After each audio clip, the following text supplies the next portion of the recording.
Dear students, welcome in this video. हम आपके लिए लेकर आए new chapter number 1 and chapter name is Bhikshuk. ठीक है, भिक्षुक। देखिए भिक्षुक कौन होता है? भिक्षुक होता है जिसके पास कुछ नहीं होता, जो भिक्षा मांगने वाला होता है, भीख मांगने वाला होता है, या दूसरों से कोई भी चीज मांग करके अपना गुजारा करने वाला, अपना जीवन यापन करने वाला होता है। ठीक है, जिसके पास कुछ नहीं होता, निर्धन होता है बिल्कुल ही, तो वो भिक्षुक होता है। दूसरों से मांग कर अपना काम चलाने वाला होता है कौन? भिक्षुक। तो देखिए, जो भिक्षुक की एक कविता है बहुत ही सुंदर। एक बहुत प्रसिद्ध कवि हुए हैं छायावाद के। ठीक है, छायावाद के एक बहुत ही प्रसिद्ध कवि हैं कौन? सूर्यकांत त्रिपाठी। ठीक है, तो ये बहुत ही सुंदर कविता है। इसमें कवि क्या करता है, भिक्षुकों की जो दयनीय दशा है उसको देखकर बहुत ज्यादा ना अपने अंदर दुखी हो जाता है, और वो चाहता है कि वो सभी भिक्षुकों का दुख दूर कर सके। तो अपनी इस कविता की रचना के जरिए क्या करना चाहता है, लोग जो समाज के लोग हैं, धनी लोग हैं, ठीक है, जो सक्षम है, उनके हृदय में इस बात को बैठाना चाहता है, उनको जागरूक करना चाहता है कि देखो इनकी भी आपको हेल्प करनी चाहिए भिक्षुक। क्योंकि कुछ लोग क्या होते हैं, भिक्षुकों की उनको भिक्षा नहीं देते, भीख नहीं देते और भगा देते हैं।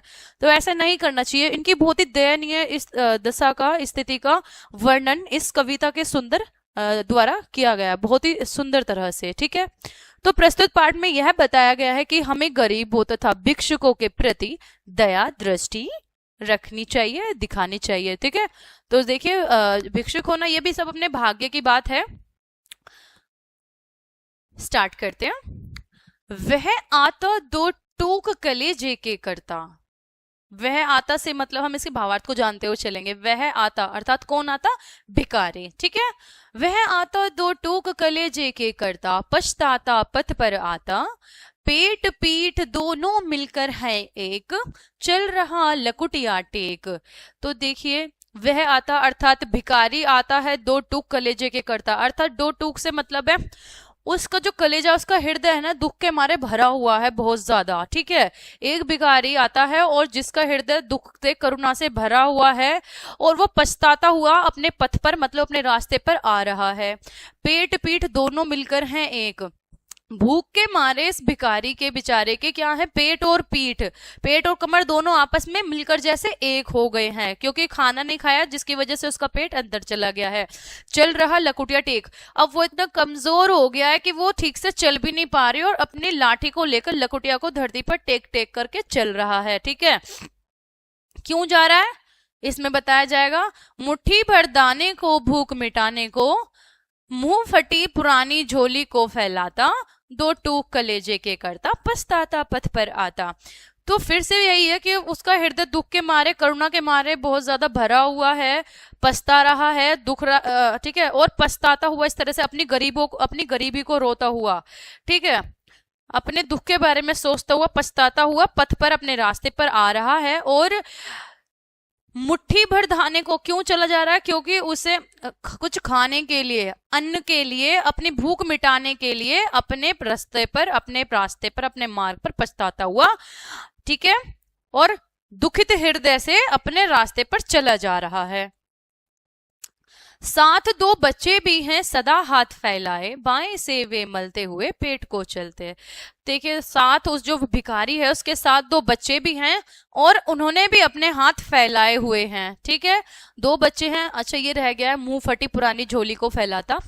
मुंह फटी अर्थात जो उसकी झोली है वो भी फटी हुई है। वो लोगों के सामने उसको इस आस से, इस उम्मीद से फैला रहा है कि शायद उसकी दयनीय स्थिति पर, दशा पर कोई दया करके उसे थोड़ा बहुत कुछ खाने के लिए दे दे। ठीक है, तो उसके साथ दो बच्चे भी हैं और जो हमेशा हाथ फैलाते हैं उसी के साथ, जैसे बाएं से वे मलते हुए पेट को चलते हैं, और अपने पेट को भी ऐसे वो मलते हुए चल रहे, क्योंकि उनको भूख लगी है। ठीक है, और दाहिने दया दृष्टि पाने की, और दूसरी तरफ क्यों? दूसरे लोगों की दया दृष्टि पाने के लिए अपने हाथ फैलाए हुए हैं, लोगों से कुछ मांगने के लिए। क्यों? सोच रहे हैं कि शायद कोई हमारी इस दयनीय दशा पर, स्थिति पर दया करके हमें थोड़ा बहुत कुछ खाने के लिए दे ही दे। ठीक है, तो यहाँ पे कितना ही दुखांत मतलब दृश्य दिखाया गया है कि जो भिखारी होता है उसकी दशा क्या होती है जब उनके पास खाना भी नहीं होता है खाने के लिए। ठीक है, तो भूख से सूख ओंठ जब जाते, दाता भाग्य विधाता से क्या पाते। दाता और भाग्य विधाता यहाँ पे समाज के उन लोगों से है जो धनी वर्ग के हैं, जो सक्षम हैं, जो जिनको उनकी हेल्प करनी चाहिए भिखारियों की, तो उनसे क्या पाते हैं, मतलब जब किसी के घर पर दरवाजे पर जाते तो कोई उनको वापस भेज देता है, कोई कुछ दे देता है। तो यहाँ पर यही बताया जा रहा है उनसे क्या पाते हैं ऐसे समाज के धनी लोगों से ये, जब उनके भूख के मारे होंठ भी सूख जाते हैं, पेट भी बिल्कुल कमर एक हो जाती है चिपक कर, तो वो क्या करते हैं, वो क्या पाते हैं, कुछ नहीं पाते, भगा देते हैं लोग उनको ऐसे ही। तो क्या करते हैं वो, उनको भूख तो लगी होती है, तो वो घूंट आंसुओं के पीकर रह जाते, अर्थात अपमान के जो उनके आंसू हैं, जो उनको अपमानित करते हैं लोग, ठीक है, तो जो उनका दुख है, आंसू हैं, ठीक है, उनको पीकर रह जाते हैं, मतलब अपने आप में उनको समेट कर रह जाते हैं अपने दुख को, क्या ही कहें किसी से।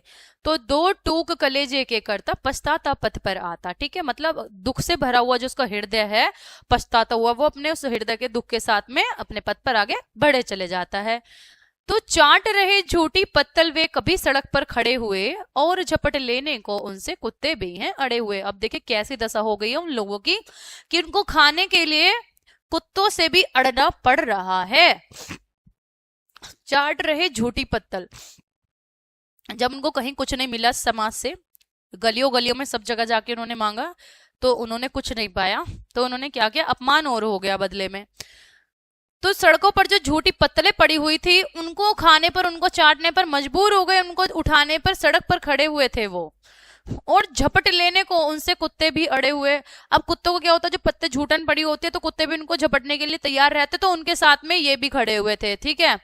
ठहरो अहा मेरे हृदय में है अमृत मैं सींच दूंगा, ये कौन कह रहा है यहाँ पे, ये कवि जो है त्रिपाठी जी, वो कह रहे हैं क्या कि ठहरो मतलब रुको, तुम यहाँ से कुत्तों की तरह ये पत्तले मत उठाओ, मत चाटो, इसे पड़े हुए खाने को मत खाओ, रुको तुम, ठहरो, मेरे हृदय में अमृत, मेरे हृदय में तुम्हारे लिए बहुत ज्यादा करुणा है, ठीक है, मैं सींच दूंगा। अभिमन्यु जैसे हो सकोगे तुम, अभिमन्यु जैसे दुश्मनों से अकेला ही लड़ रहा था, सबके बीच में खड़ा हुआ, ठीक है, मैं तुम्हें सींच दूंगा, मतलब मैं तुम्हारी जो ये दुख है इसको दूर करने की कोशिश करूंगा, दूर करूंगा, तुम्हारा दुख मैं अपने में खींच लूंगा, जो तुम्हारे सब दुख है ना मैं अपनी कविता में लेकर आ जाऊंगा इसको, जैसे कवि ने कविता लिखी है। और उससे क्या होगा, समाज के लोगों को, जिससे मैं जागरूक कर सकूं तुम्हारी स्थिति के बारे में, किनके जो भिखारी हैं, भिक्षुक हैं, उनकी स्थिति के बारे में, जिससे कवि सबको जागरूक कर सके। इसीलिए इस कविता का यही उद्देश्य है कि हम जान सके कि भिखारियों की दशा क्या होती है, तो हमें इनकी मदद करनी चाहिए, इनको ऐसे नहीं भगाना चाहिए। अगर आपके घर पे,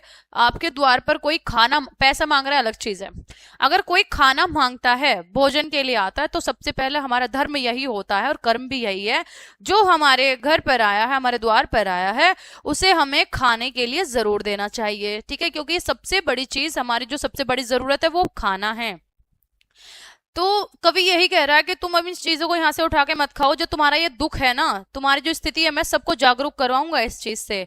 तो किसके जरिए, अपनी कविताओं के जरिए, ठीक है। तो दो टूक कलेजे के करता पछताता पथ पर जाता, ठीक है। चलिए देखेंगे इसके वर्ड मीनिंग।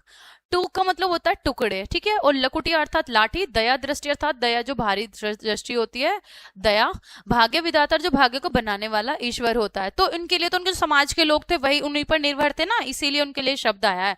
वैसे भाग्य विधाता जो हमारा भाग्य लिखने वाला होता है ईश्वर, वो होता है, लेकिन यहाँ पे हमारे जो पोएम में ये आया ना शब्द, ये इस चीज के लिए आया है कि जो जिन पर वो निर्भर है, ठीक है।